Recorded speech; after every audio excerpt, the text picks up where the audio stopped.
¿Sabías que si dejamos de consumir proteína, el cuerpo se empieza a destruir a sí mismo? Y prácticamente el cuerpo es muy chido. Si le falta algo, procura conseguirlo de otro lado. Ve cómo le hace, pero lo consigue.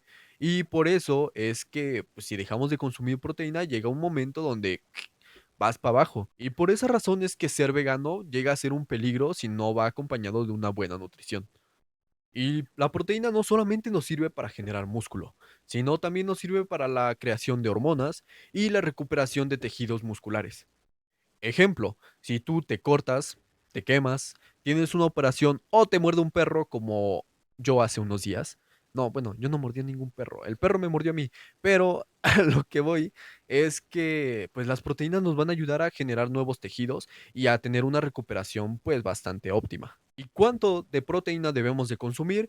Eso te lo dejo para otro video. Te cuidas, te lavas la cola. Bye. Bye.